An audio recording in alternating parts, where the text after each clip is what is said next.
अस्सलाम वालेकुम। Welcome to this recorded video lecture. इस लेक्चर के अंदर we are going to start topic 3। जैसे कि मैंने आप लोगों को लाइव लेक्चर में बोला था कि topic 2 on material selection we are skipping right now, ठीक है। और मटेरियल सिलेक्शन के टॉपिक को we are going to cover towards the end of the course, ठीक है। तो we are going to return back to it at the end. This particular topic is on bolts and power screws, or it's a pretty big topic. It will probably span like 2.5 weeks for us, most likely. ठीक है, तो let's get into it immediately and see what are the objectives of this particular topic. काफ़ी सारे objectives हैं. We need to see what are the basic dimensions, what are the standards of screws and bolts. Then we need to talk about power screws or unki efficiency and torques and stresses in the body of the screws. Then we need to talk about bolted joints and how the pre-tension and external loads affect a bolted joint, and how can we relate the strength of the materials involved in the joint with the loads, ठीक है। essentially factor of safety वगैरह से relate करके how we can design boards for certain application. So it's a pretty interesting topic. Most of the things you will learn will be new, ठीक है, और बहुत ज़्यादा applicable हैं, right? So let's see what's the first lecture is on. तो जो current lecture है that is mainly on nomenclature and standards, ठीक है। We'll talk about the different dimensions that we need to know when we talk about bolts and screws.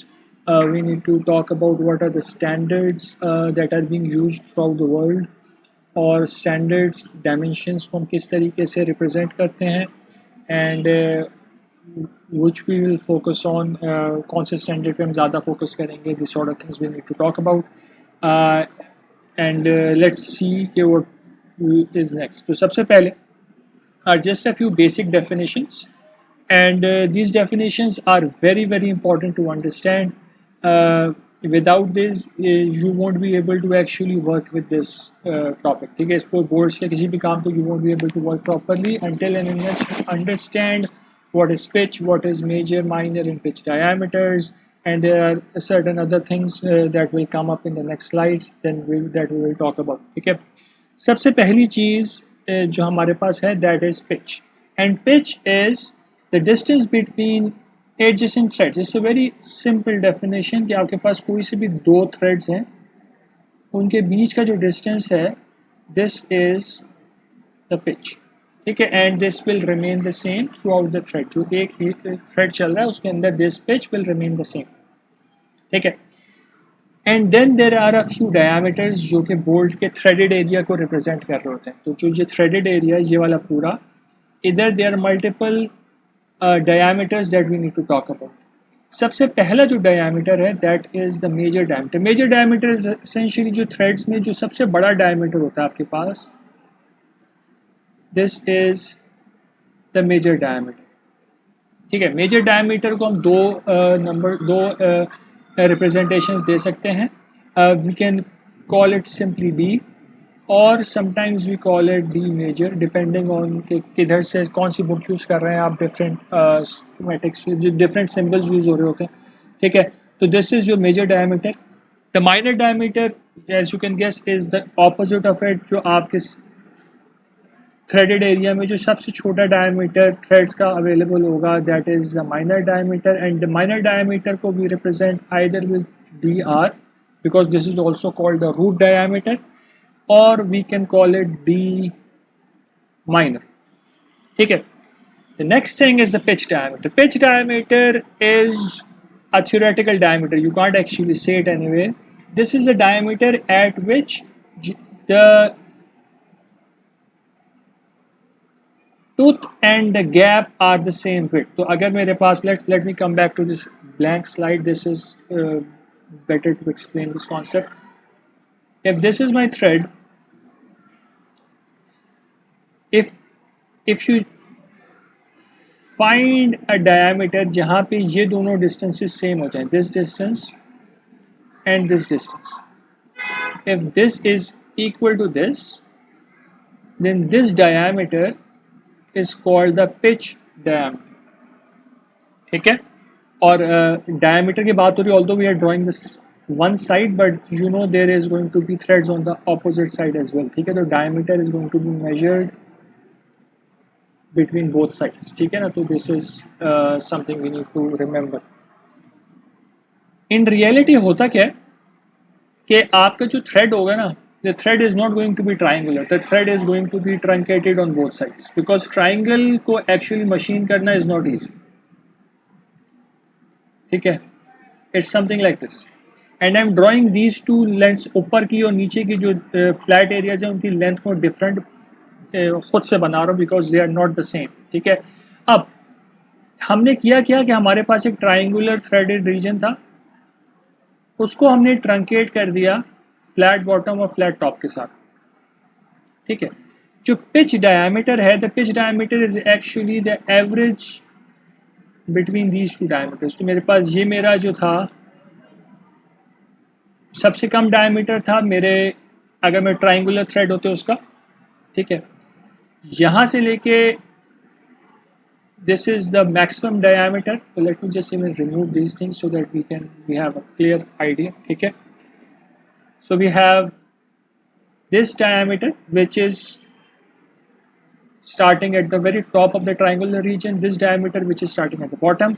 ये major और minor diameter नहीं है आपका जो major diameter है, this starts where your thread starts. So this is your major diameter and this is your root diameter. सही है ना, ये जो हमने ड्रॉ किए हैं, let's call them D1 and D2 diameters, they are actually not present in a thread. Thread जो है आपका वो फ्लैट फेसेस के साथ, और आपके थ्रेड के अंदर जो सबसे बड़ा डायमीटर होता है that is the major diameter. So this is your major diameter and this is your minor diameter. Pitch diameter जो होता है वो आपके ट्राइंगुलर अगर थ्रेड में बनाऊंगा उसका एवरेज होता है. अगर मैं ये बना रहा हूँ तो इसके बिल्कुल सेंटर से, this is not exactly centre but इसके सेंटर से आपका पिच पास हो रहा है, यानी कि इसके ऊपर के जो ट्राइंगुलर का पार्ट है उसके नीचे का ट्राइंगुलर पार्ट है, दे आर द सेम. तो अगर मैं इसको D1 और D2 कह रहा हूँ देन मैं DP is actually equal to D1 plus D2 divided by 2. मेरे ट्राइंगुलर थ्रेड के सेंटर से पास होगा. ठीक है, बट अगर मैं फ्लैट एंड्स के साथ अपना थ्रेड बना रहा हूँ, जैसे कि एक्चुअली ये वाला थ्रेड है, something like this, then in this case dp is not equals to dr plus d divided by 2. ठीक है ना, you need to remember this distinction. dp in a thread, for example in this thread, dp is not equal to d plus dr divided by 2. This is not true. सही हो गया ना, it is not equal. अब तो how do we actually calculate dp? That is a exercise in geometry and we'll do that and we'll see कि हम अगर हमें a में से एक भी diameter पता हो, how we can find out the remaining diameters. ठीक है, तो that we need to do and we'll do that exercise as well today. तो होपफुली ये पॉइंट क्लियर हो गया होगा. इस स्लाइड का मेन पर्पस जो था वो ये था, यू नीड टू रिमेंबर कि जो पिच डायमीटर होता है, if you have a complete triangular thread उसके ट्राइंगल के सेंटर से पास होगा पिच डायमीटर. बट अगर आपके पास एक्चुअल थ्रेड है, यानी फ्लैट एंड्स के साथ आपके पास थ्रेड्स हैं, this is the standard shape of the thread, flat ends के साथ होती है. एग्जैक्टली क्या डायमेंशंस होंगी इसकी we will talk about that as well, but you need to just remember कि फ्लैट एंड्स हो गए, टॉप पे भी फ्लैट है, बॉटम पे भी flat. In this case we need to actually see what is the relationship between d and dr and dp because dp is not equals to dr plus d divided by 2. ठीक हो गया, okay. तो ये main point था इस slide का कि हम लोग एवरेज लेके डीपी नहीं निकाल सकते डी आर ओ टी का. ना, एक डेफिनेशन हमारे पास और है, वो डेफिनेशन है वी कॉल लीड. ठीक है, लीड ये होता है कि अगर मैं अपने स्क्रू के ऊपर एक नट को प्लेस करूं and then I give my nut one complete revolution, या फिर एक होल थ्रेड होल के अंदर मैंने अपना स्क्रू डाल दिया है एंड मैं स्क्रू को 1 रेवोल्यूशन देता हूँ, तो मूवमेंट कितनी होगी स्क्रू की, या नट की स्क्रू के ऊपर या स्क्रू की थ्रेड के अंदर. ठीक है, वट एवर थ्रेडेड होल के अंदर, वट एवर द केस, एक रेवोल्यूशन में रिलेटिव डिस्प्लेसमेंट कितनी हो रही है. That is known as the lead. अब इसमें जो है there are a few cases, and the first case is the standard case जो कि हम लोगों को पता है. This is what we use. For example हमारे पास एक, जब मैं एक स्क्रू लेता हूँ, the screw has what, it has a top, ठीक है, and you have a part जिसके अंदर थ्रेड्स हुए होते हैं, समथिंग लाइक दिस, ठीक है. सो this is essentially a single helix which goes like this, ठीक है ना. ये जो चीज़ है ये इस तरह की बनी है, ठीक. अब इसके अंदर अगर मैं किसी चीज़ को एक रेवोल्यूशन दूंगा तो व्हाट्स गोना हैपन, ठीक है. तो फॉर इसका सबसे आसान तरीका ये है कि let me just place a ball here, and what I am going to do is I am going to ensure कि बॉल टॉप पे रहे. तो जब ये थ्रेड आगे की तरफ मूव करेगा तो the ball is going to stay within the thread, ball can not escape the thread. तो जैसे ये थ्रेड एक रेवोल्यूशन के बाद जिस पॉइंट पे जाके रुकेगा, आपकी बॉल भी उस पॉइंट पे जाके रुक जाएगी. सो ठीक है ना. तो hopefully this point is clear कि जब एक रेवोल्यूशन थ्रेड ने कंप्लीट की तो ball is travelling with the thread. एक और रेवोल्यूशन देंगे तो बॉल यहाँ पे आ जाएगी, एक और रेवोल्यूशन देंगे बॉल यहाँ पे आ जाएगी, ठीक है. And from our previous definitions we have seen कि एक थ्रेड से दूसरे थ्रेड का जो डिस्टेंस होता है that is called the pitch, ठीक. तो हमारे पास पिच जो है वो लीड के बराबर होगी कि अगर हमारे पास एक बॉल हमने एक थ्रेड के अंदर प्लेस की, हमने एक रेवोल्यूशन दी तो बॉल नेक्स्ट थ्रेड के अंदर पहुंच गई. That's perfectly fine. This is the normal case which we see with our normal screws, ठीक है. But there are other cases as well. Sometimes what happens is कि आप मल्टीपल हीलिक्सेस एक सिंगल स्क्रू के ऊपर बाउंड होते हैं. तो for example if this is a threaded part of screw, ठीक है, इसके अंदर let's say these are the threads, but these might not be the only threads. So let me just change the ink color. It is possible that there is another helix involved, which means कि आपके पास एक helix इस तरह का चल रहा है, उसके साथ साथ you have another helix which is moving with it like this. तो दो helix हो गए, ठीक है.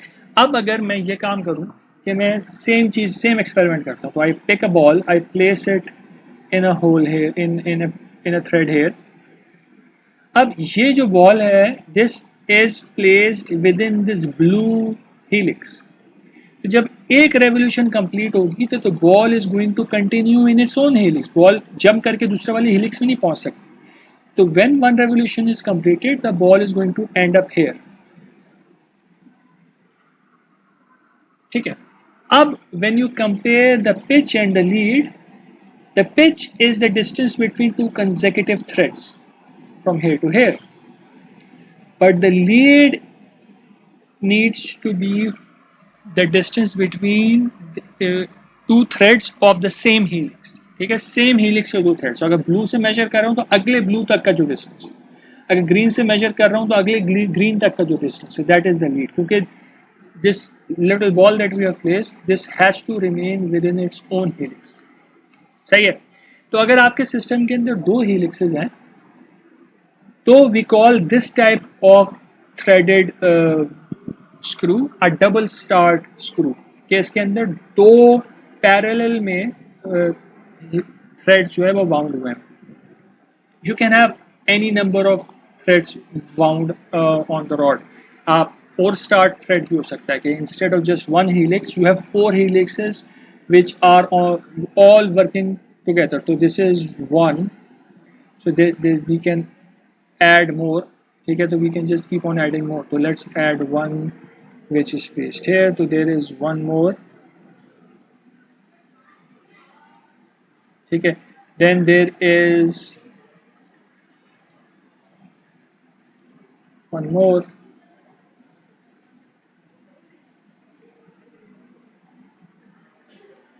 And then there is finally one more. So there are four parallel helix which are present on the same threaded rod, ठीक है ना. अब इससे क्या होगा and I know this might seem very complex clear नहीं हो रही, but you get the idea right, कि 4 डिफरेंट हेलिक्सेस हैं जो कि सेम थ्रेडेड रॉड के ऊपर है. अब हो ये रहा है कि when we do the same experiment on this, so let's say I start here, and when one revolution is completed, the ball is going to move to the next location on the blue helix. अब हमारे पास pitch is the distance between two consecutive threads, and your lead is the distance between threads of the same helix. ठीक हो गया? So this is your lead and this is your pitch. Similarly, this is the pitch and this is the lead. Similarly, this is the pitch and this is the lead. And here the pitch and the lead are the same. तो क्या समझ में आ रहा है? समझ में हमें ये आ रहा है कि जब सिंगल थ्रेड है तो पिच और लीड सेम है, बिकॉज से एक ही थ्रेड है हमारे पास, एक ही हेलिक्स चल रहा है, तो 2 कंसेक्यूटिव थ्रेड्स का जो डिस्टेंस है that is equal to the lead. Lead में हमने बोला था कि सेम हेलिक्स के अंदर अगले थ्रेड तक का डिस्टेंस है. जब डबल स्टार्ट है तो पिच किसी भी 2 थ्रेड्स के बीच में कंसेक्यूटिव डिस्टेंस हो सकता है. It does not need to be the same helix. तो ग्रीन और ब्लू के बीच में जो 2 कंसेक्यूटिव थ्रेड्स का डिस्टेंस है that is the pitch. Lead is the distance from blue to blue और ग्रीन टू ग्रीन. क्योंकि 2 हैं तो हर दूसरा थ्रेड ब्लू वाला है.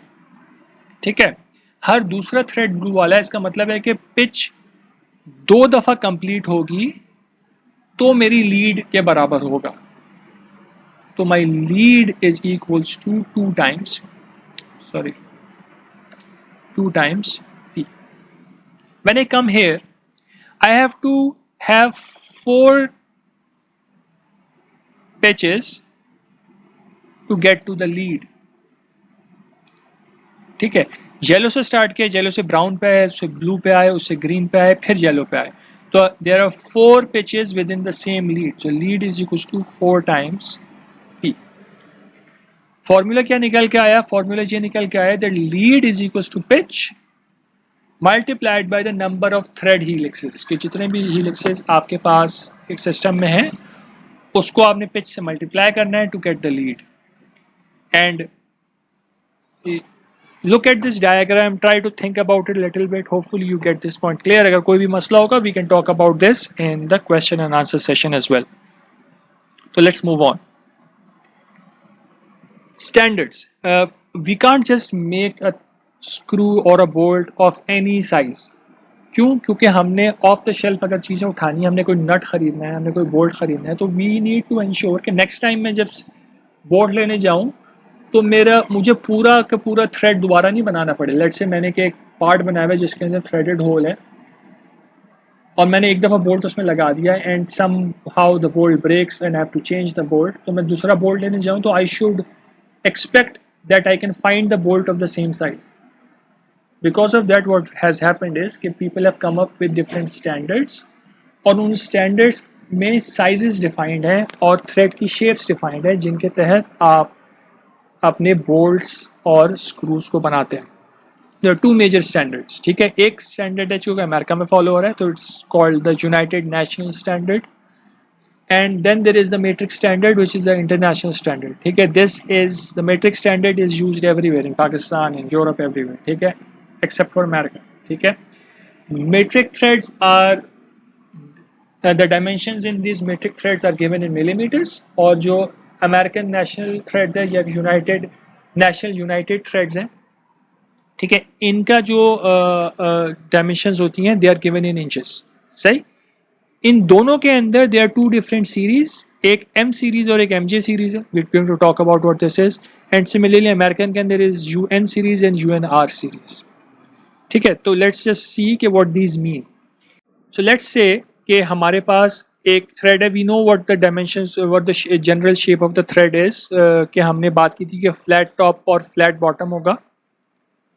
ठीक है, एंड लेट्स अज्यूम कि this is actually A screw. ठीक है, एक स्क्रू की बॉडी है, उसके ऊपर ये थ्रेड बना हुआ है and there has to be a threaded hole जिसमें ये स्क्रू फिट हो रहा होगा और उसके अंदर भी you need to have threads of the same pitch. ठीक है, इसके बारे में भी बात बाद में करेंगे. बट लेट्स से कि हमारे पास एक होल है. I am making clearance here, मैंने इनके बीच में क्लियरेंस रखी हुई just to make it clear. ये क्लियरेंस एक्चुअली होती नहीं है, दे एक्चुअली मेड परफेक्टली, ठीक है। अब व्हाट दीज टू मीन्स कि आपके पास जो ये एक्सटर्नल थ्रेड होता है ना, जो ये एक्सटर्नल आपका होल के अंदर इंटरनल थ्रेड है, यानी कि होल के इनसाइड पे थ्रेड है, ठीक है, और आपकी जो स्क्रू है उसके ऊपर एक्सटर्नल थ्रेडिंग हुई, ठीक है। तो जो एक्सटर्नल थ्रेड्स हैं आपके पास स्क्रू पे, इसका ये जो रूट वाला एरिया है ना, जो मिनिमम डायमीटर हम जिसको कहते हैं, sometimes it is possible that we make it rounded, and these rounded bottom ones are the MJ series and UNR series, ठीक है। इसका फायदा क्या होगा? इसका फायदा होगा when you actually have perfectly mated system, यानी कि मैं बिल्कुल इसको अगर करीब करके बना दूं, इफ दिस इज राउंडेड, तो यहाँ पे आपके पास किसी किस्म का कॉन्टैक्ट नहीं हो रहा, which means there is no stress transfer occurring here, which means that in applications जहाँ पे stress critical है, let's say fatigue applications, in those applications this gap is going to benefit us, ठीक है। this is not the normally used one, normal series आपकी UN series और M series है जिसमें flat root होती है, ठीक है। rounded root is MJ series and UNR series, ठीक। तो let's move on, let's see what we have next. इसके अंदर we have our basic thread profile, and this thread profile is same for both the American national united thread standard and the metric thread standard, दोनों के अंदर same thread की profile use होती है। Everything is defined in terms of the pitch. If you know the pitch, I can find everything else in this shape, ठीक है। खाली pitch से कैसे निकालने, एक और नंबर भी नजर आ रहा है एच, एक नंबर, एक हमें यहाँ पे चीज नजर आ रही है एच, एक नजर आ रहा है पी, ठीक है। तो इसके अंदर the point is that P and H are actually not independent, P and H are related to each other, सही है।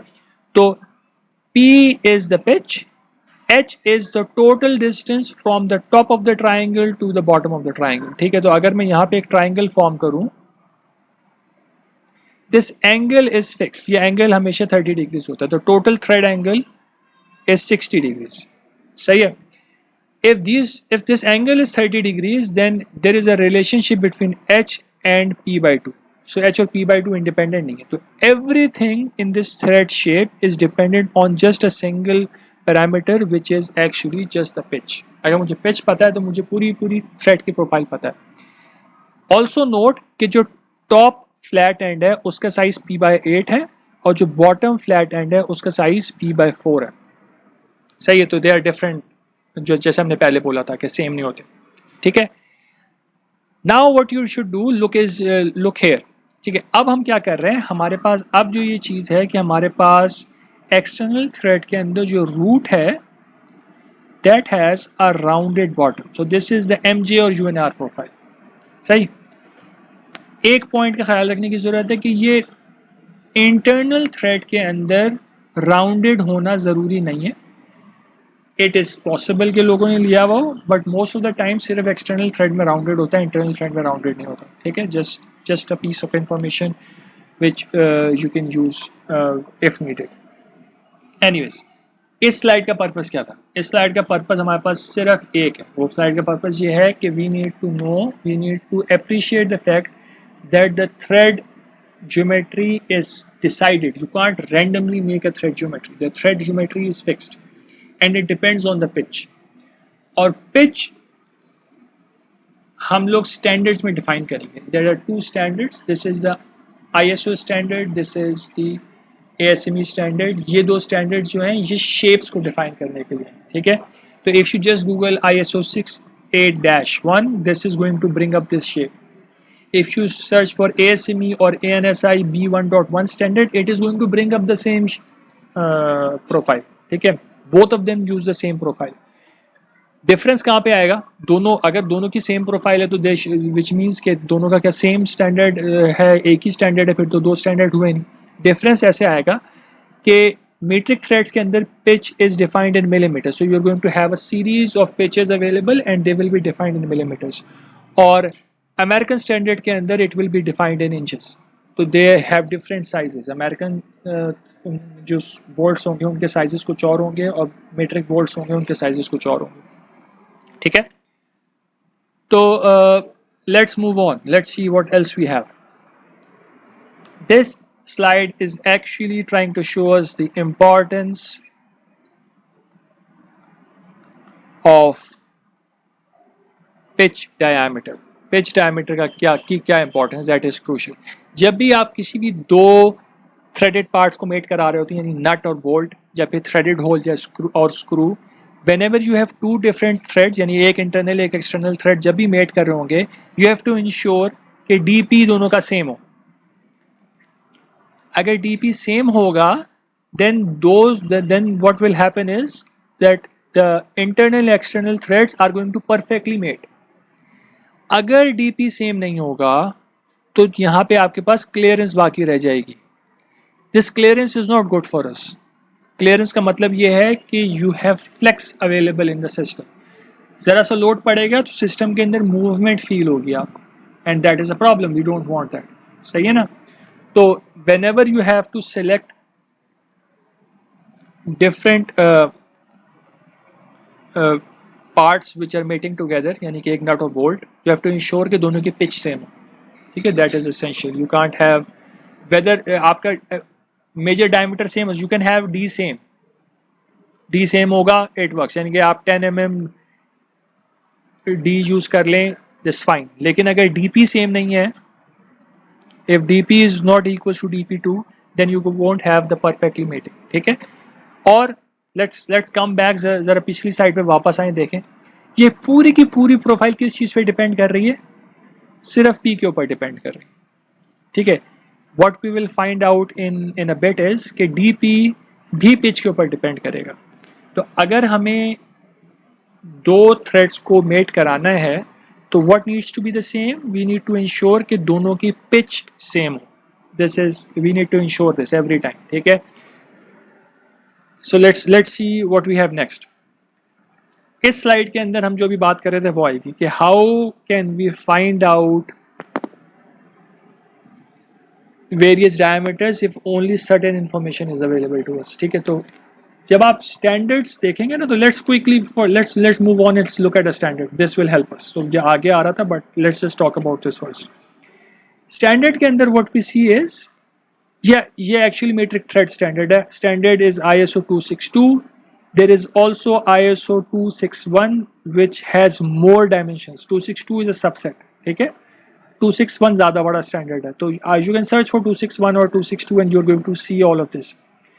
स्टैंडर्ड के अंदर क्या डिफाइंड है? स्टैंडर्ड के अंदर मेजर डायमीटर डिफाइंड है, पिच डिफाइंड, दैट्स इट.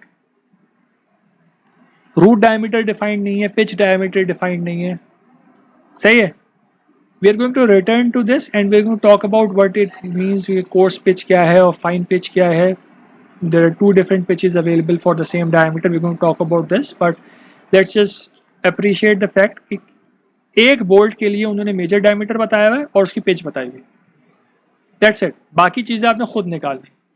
वो निकालने के लिए what we need to do is we just need to talk about the geometry. ठीक है. ज्योमेट्री को रेफर करें and from this geometry we can find out what we need. तो जैसे हमने पहले बोला था कि although there are two parameters given here H and P, but H is not independent of P. तो what we can do is we can make a triangle here. इस triangle की बेस इज P/2 बिकॉज ये complete pitch का half है. This is H.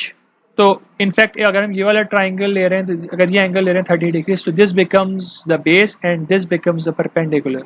ठीक है. तो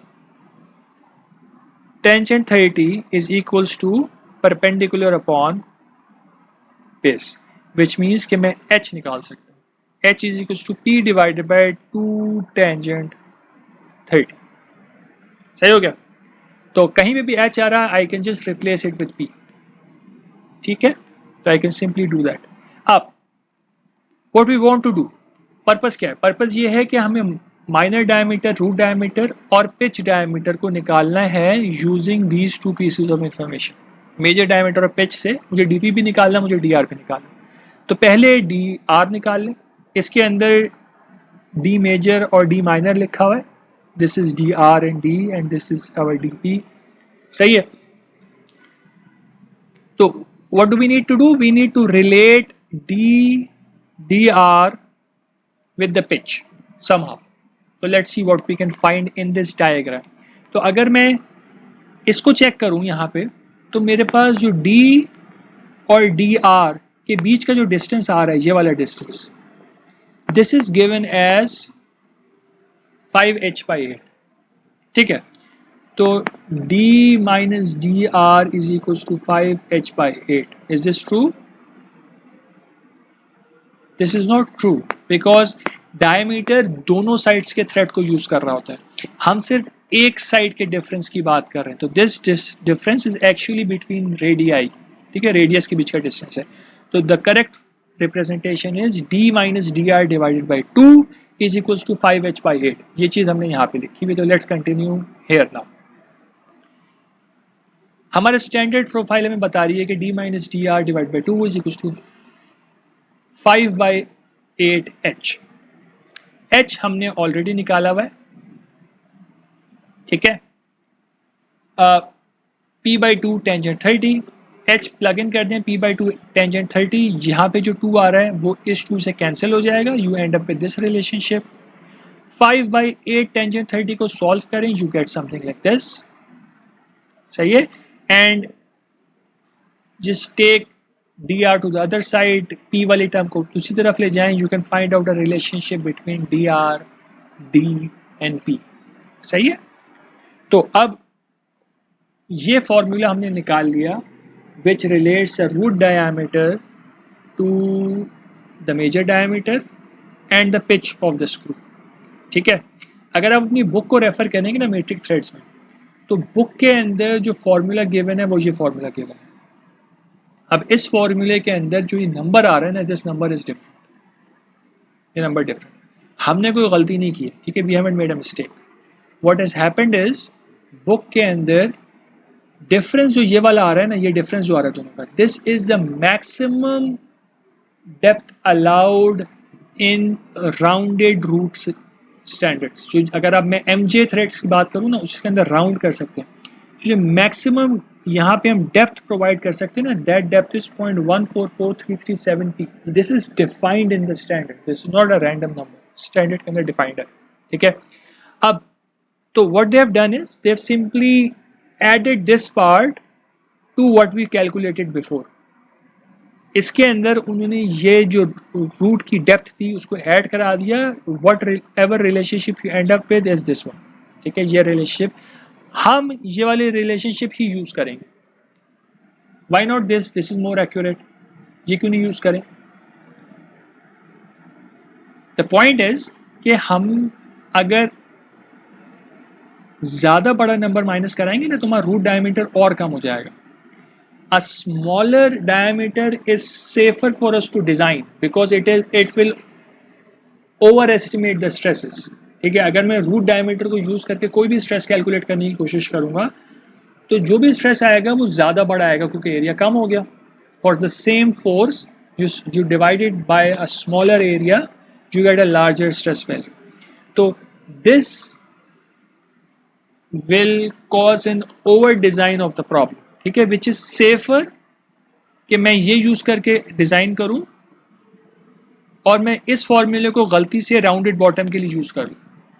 ठीक है। तो what the book has done is कि हम राउंडेड बॉटम वाला फॉर्मूला, राउंडेड रूट वाला फॉर्मूला थ्रू आउट यूज कर लेंगे। This is also easier for us and this is also safer for us. This helps us over design the system slightly. ठीक है, under design नहीं करेंगे, हम over design slightly कर रहे होंगे। ठीक है। एक चीज का आपने ख्याल रखना है, ये जो नंबर आ रहा है ना यहाँ पे, ये वाला फैक्टर दोनों स्टैंडर्ड्स में डिफरेंट है। MJ में और UNR में ये नंबर डिफरेंट है। ठीक है। तो अगर आप अपनी बुक को रेफर करेंगे, बुक के अंदर आपके पास जो स्टैंडर्ड्स डिफाइंड हैं, इन स्टैंडर्ड्स के नीचे at the bottom of the standards you have these relationships provided to you, dr और dp की, नेक्स्ट स्लाइड में dp आ रहा है, dp की रिलेशनशिप भी लिखी हुई हो. This dr relationship will be different for mj and the American standard. ठीक है, दोनों में डिफरेंट होगी. क्यों? क्योंकि जो मैक्सिमम डेप्थ दोनों में अलाउड है अमेरिकन सिस्टम में और मेट्रिक सिस्टम में वो डिफरेंट. ठीक है, तो जस्ट इस चीज़ का ख्याल रखना है कि अगर आप मेट्रिक थ्रेड यूज़ कर रहे हैं तो आपने मेट्रिक थ्रेड का फॉर्मूला यूज़ करना है dr का, और अगर आप अमेरिकन थ्रेड यूज़ कर रहे हैं तो आपको अमेरिकन थ्रेड का फॉर्मूला यूज़ करना है dr, और वो दोनों फॉर्मूले बुक के अंदर लिखे हुए हैं. मेट्रिक थ्रेड का फॉर्मूला जहाँ पे भी मेंशन्ड है, और अमेरिकन नेशनल थ्रेड का फॉर्मूला आपको जो टेबल 8-2 है इसके नीचे एक फुट नोट टेबल का एंड नोट लगा हुआ है, उसके अंदर लिखा हुआ नजर आ जाएगा. ठीक है, तो लेट्स डू लाइक या तो we can finish this thing, क्योंकि आगे की चीज़ें इतनी कॉम्प्लिकेटेड नहीं है.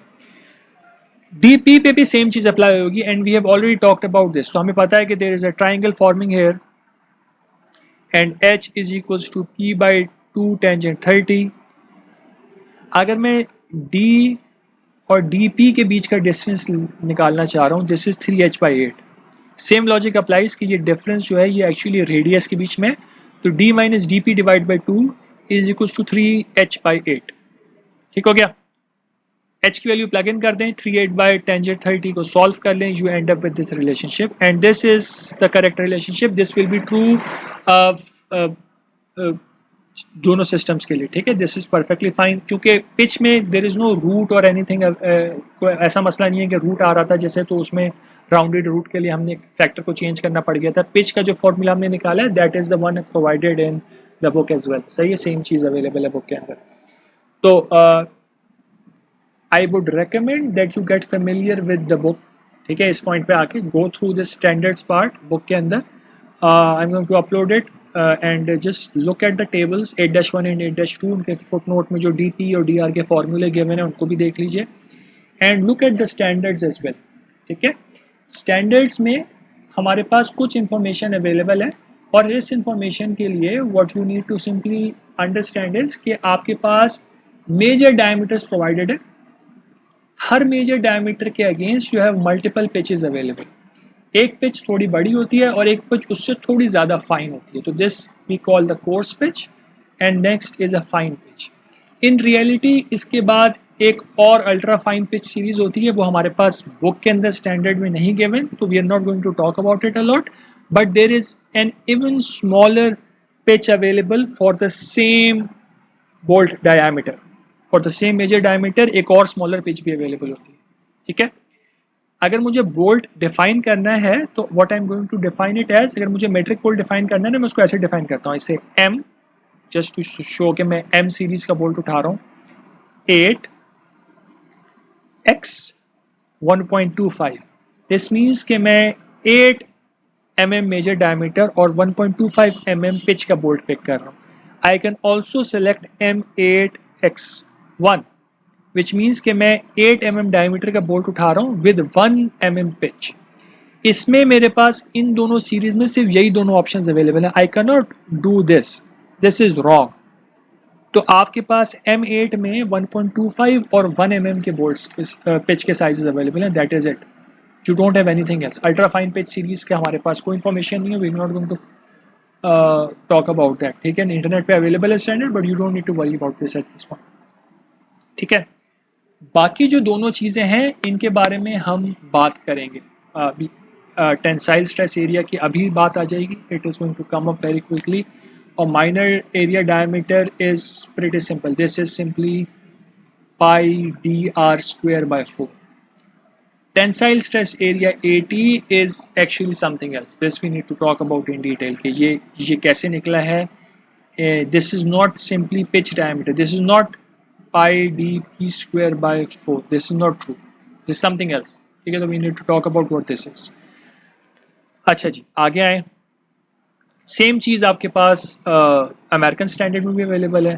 तो ओनली डिफरेंस इज कि ये सिर्फ डायमीटर नहीं शो करते, ये साइज डेजिग्नेशन भी दे रहे होते हैं. ठीक है, तो size designation is slightly different. For larger bolt sizes bolt का डायमीटर ही गिवन है, 5/16 इज 0.3125 इंचेस, ठीक है। But for a smaller bolt diameter उन्होंने ग्रेड्स डिफाइन किए हैं। Instead of giving 0.06 inch, what they have done is grade 0 का bolt है, ठीक है, ग्रेड 12 का बोल्ट है, तो ग्रेड्स डिफाइन किया है, सही है। और ग्रेड 12 के बाद फिर आपके पास डायमीटर शुरू होता है, दीज आर डायमीटर्स। एक और डिफरेंस जो है between the American standard and the metric standard is, American standard के अंदर पिच डिफाइन होती है, सॉरी मेट्रिक स्टैंडर्ड के अंदर पिच डिफाइन होती थी, और अमेरिकन स्टैंडर्ड के अंदर थ्रेड्स पर इंच डिफाइन हो रहे हैं। यानी अगर मेरे पास, if I have something like this and this is 1 inch, so I have 1 2 3 4 5 threads per inch, ठीक है ना, threads per inch। अब if there are 5 threads per inch, then what is the pitch? यहां से यहां तक कितना डिस्टेंस होगा? It will be 1/5। 1 इंच में 5 थ्रेड हैं, तो एक थ्रेड में 1/5 इंच होंगे, ठीक है। तो इनवर्स है, this is actually just the inverse of the pitch, it's just एक नंबर है। अगर हमें जब भी इसको यूज करना होगा अमेरिकन थ्रेड स्टैंडर्ड को, तो हम डायमीटर तो यहाँ से पिक कर सकते हैं, पिच हमें यहाँ से नहीं मिल रही, instead what we have is we have threads per inch. तो a bigger number means a smaller pitch, because 1/p और छोटा हो गया, ठीक है। सेम चीज़ यहाँ पे भी अवेलेबल है कि कोर्स सीरीज भी है और फाइन सीरीज भी है, ठीक है। और फाइन सीरीज का मतलब है कि पिच छोटी हो जाएगी और number of threads per inch बढ़ जाएंगे। तो अगर मैं कोई भी एक रैंडम नंबर उठा लेता हूँ यहाँ पे, तो let's say we pick this one, इसमें एक थ्रेड्स पर इंच मेरे पास 18 है, दिस इज कोर्स, तो इसकी पिच हो जाएगी 1/18 इंच, सही। और अगर मैं इसकी फाइनर सीरीज उठाऊंगा तो दैट इज 24, तो इसकी पिच कितनी है? दैट इज 1/24 इंच, सही है ना। तो this is a smaller number, तो ज़्यादा फाइन हो गई pitch, and you can do that, ठीक है।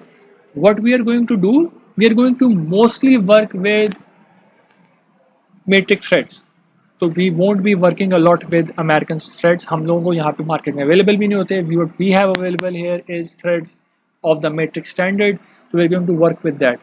अमेरिकन थ्रेड स्टैंडर्ड्स को आपको स्टैंडर्ड पढ़ना आना चाहिए, you should know what is threads per inch, what are the grades, grade क्या चीज़ रिप्रेजेंट कर रहे हैं, and grades are just representing smaller diameters. जो या 0.1120 का फ्रैक्शन बनाना, they felt that is more difficult. 0.0860 का फ्रैक्शन बनाना, जैसे it's a very small fraction, let's instead of writing 0.0860, let's just say grade 2, that's easier for them. तो 0 से लेकर 12 तक ग्रेड्स हैं, उसके बाद डायमीटर शुरू हो रहे हैं। यू शुड नो कि there are multiple pitches available for the same diameter, चाहे वो मेट्रिक सिस्टम हो चाहे वो अमेरिकन सिस्टम हो। और आपके पास जैसे जैसे पिच रिड्यूस हो रही होती है, आपका जो थ्रेडेड बोल्ट है या स्क्रू है वो मोर कॉम्प्लिकेटेड लोडिंग को सपोर्ट कर सकता है, ठीक है। अगर आप एक नॉर्मल बोल्ट उठाने जाएंगे, that bolt will simply be a coarse series bolt, ठीक है। This is the standard bolt available, unless you are looking for something specific, fine series आप चाहिए आपको, तब आप फाइन सीरीज देंगे, otherwise you simply pick a coarse series bolt, ठीक है। फाइन सीरीज क्या होती है? Fine series is good for cases जहाँ पे आपकी लोडिंग थोड़ी कॉम्प्लिकेटेड हो जाती है, वाइब्रेशन आ जाती है। Let's say automotive components, engine के पार्ट्स, जहाँ पे हमें पता है कि इंजन वाइब्रेट करेगा तो चांस के बोल्ट लूजन अप हो सके, ठीक है। तो we are going to look at these things later on as well, कि पिच के कम होने से हमारे पास लोडिंग पे क्या फ़र्क पड़ रहा है। तो we are going to talk about these things as well later on, सही है। तो अभी हमने जो बात करनी है वो ये करनी है कि जैसे जैसे हमारे पास पिच रिड्यूस हो रही है, we are able to cater for more difficult types of loading. तो for example for extra fine series, ठीक है, शॉक लोडिंग या लार्ज वाइब्रेशंस के लिए यूज होता है, ठीक है। इंस्ट्रूमेंटेशन, जहाँ पे हमारे पास बहुत माइन्यूट डिस्टर्बेंसेस भी हमें अफेक्ट कर सकती हैं, उसमें यूज़ होता है, ठीक है। या फिर when you have very very thin structures, उसमें यूज़ हो सकता है, क्योंकि हमें पता है कि हमारे पास जो शेप है थ्रेड की, that depends entirely on the pitch. So if pitch comes down, this entire shape comes down, ज़्यादा छोटी हो जाएगी, सही। So normally we would be working with coarse series threads, but it is possible कि we in in let's say problem setting हम fine series वाला आपको pitch दे दें and you need to solve with that and that essentially doesn't change anything for us. Same ही काम हो रहा होता है, हमारे लिए कोई मेजर चेंज नहीं हो रहा, सिर्फ डिफरेंट साइजेस यूज हो रहे हैं, ठीक है। Final slide that we have in this is for tensile stress area, or this thing is uh, होता क्या है, होता ये है कि हमारे पास लेट्स से कि हमारे पास एक थ्रेडेड होल है,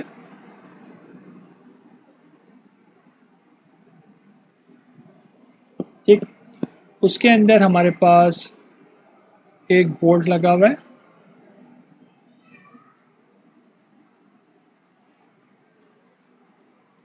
when you actually apply force on this तो क्या होगा क्या कि ये पूरा बोल्ट स्ट्रेच होने की कोशिश करेगा, और जब बोल्ट स्ट्रेच होगा तो आपके जो थ्रेड्स हैं आपस में इंटरेक्ट करेंगे, कुछ थ्रेड्स आपस में एक दूसरे के अगेंस्ट स्लाइड करेंगे, कहीं गैप क्रिएट होगा, यानी कि अगर मैं इसको ऊपर की तरफ पुश कर रहा हूँ ये वाली वॉल के साथ बोल्ट पुश करेगा, लेकिन नीचे वाली वॉल के साथ हो सकता है गैप क्रिएट होने लगे, किसी जगह पे स्लाइडिंग हो रही होगी, किसी जगह पे गैप क्रिएट हो रहा होगा, किसी जगह के ऊपर प्रेशर पड़ रहा होगा, तो under a load, under let's say simple tensile load, जो आपका थ्रेडेड पोर्शन है बोल्ट और नट का या फिर थ्रेडेड होल का, they have a very very complicated interaction, it's not a simple interaction, ठीक है। तो if I need to calculate the stress in this threaded part of the bolt, how do I do that, मुझे कौन सा area use करना चाहिए, क्या मुझे सबसे बड़ा डायमीटर यूज कर लेना चाहिए डी, क्या मुझे सबसे छोटा डायमीटर यूज कर लेना चाहिए डी आर, या भी मुझे पिच डायमीटर यूज करना चाहिए D P. So the behaviour is so complicated that people have had to actually do experiments for this thing, और experiments करने के बाद what they have come up with is that के जो diameter सबसे अच्छे रिजल्ट्स प्रोवाइड कर रहा है ना हमें, जो यानी कि अगर मैं एफ अपॉन ए करके एरिया निकालूं स्ट्रेस का, ठीक है, और उसको मैं कंपेयर करूं बहुत कंप्यूटेशनल मॉडल्स के साथ या एक्सपेरिमेंटल रिजल्ट्स के साथ, the area that provides the best results for tensile stresses is dp plus dr divided by 2 square multiplied by pi by 4। तो ये मेरा डायमीटर है for tensile stress area, dp plus dr divided by 2। Again this thing is experimentally proven, और ये random सा number क्यों हमने choose कर लिया, because experiments have shown when you use this you have the best results available to us. This might even not be the exact area, ठीक है, हमारी रिलेशनशिप जो है, जो इंटरेक्शन है between the bolt and the nut threads, वो इतनी complicated है कि वी डोंट एक्चुअली नो कि at any given time exact कौन सा एरिया हमारे पास इफेक्टिव बना हुआ है उस वक्त, ठीक है, we don't know that, but what experiments have shown is that when we use this diameter we get the best results, ठीक है। तो जब भी हमें टेंसाइल स्ट्रेस निकालना होगा तो हम ये वाला डायमीटर यूज करेंगे। वो the good thing for us is कि हमारे पास टेंसाइल स्ट्रेस एरिया ऑलरेडी इन लोगों ने निकाल के दिया हुआ है। अगर मुझे टेंसाइल स्ट्रेस एरिया निकालना होगा तो मुझे क्या करना पड़ेगा, मुझे डी पता है, डी से मैं डी पी निकालूंगा, मैं डी आर निकालूंगा, इन दोनों के फॉर्मूले हमने पीछे देखे हैं कि डी और पी को यूज करते हुए we can find out D P and D R, सही है ना। और once we do that then we can calculate this 80, but instead of that हमारे पास स्टैंडर्ड के अंदर ये एरिया ऑलरेडी गिवन है, ठीक है, तो this area is already provided to us. तो अगर मुझे 1.6 mm के बोल्ट की 0.35 mm की पिच के साथ टेंसाइल एरिया निकालना है तो that area is already given to us, ठीक है। तो we don't need to calculate DP, we don't need to calculate DR separately, we can just pick the tensile stress area here. तो किसी भी case के लिए लेट्स से 20 mm डायमीटर का bolt, 2.5 mm की pitch, this is the tensile stress area in mm square. अगर 20 mm का bolt है बट 1.5 mm की पिच है तो उसका टेंसाइल एरिया डिफरेंट हो गया। क्यों डिफरेंट हो गया, क्योंकि डी और डी पी से हम ये दोनों चीज़ें निकाल ले होते हैं ना, डी और पी से हम डी पी भी निकालते हैं, डी आर भी निकालते हैं। अगर पी चेंज होगा तो डी पी और डी आर दोनों चेंज हो जाएंगे, तो ए टी भी चेंज हो जाएगा। सही। तो we are actually done with this. We actually covered the entire thing in 50 minutes, which so complete lecture ही हो गया. Please listen to this, and we are going to have a question answer session about this on Thursday, inshallah. ठीक है? So thank you very much. Assalamu alaikum.